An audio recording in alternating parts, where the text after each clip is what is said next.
வணக்கம் நண்பர்களே. ரொம்ப பேர்கிட்ட ராகுனுடைய திசையில் மிக பிரம்மாண்டமாக இருக்குமாமே, அவர் எங்கெல்லாம் இருந்தால் யோகத்தை செய்வார் அப்படின்றதுல ஜோதிட கணக்குன்னு ஒன்று இருக்குது. 3, 6, 11 இருந்தால் யோகத்தை செய்வார்.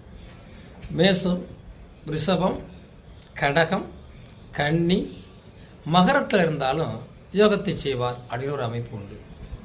இந்த இடத்துல ராகு பகவான் இந்த இடங்கள்லாம் யோகத்தை செய்யக்கூடிய இடம்.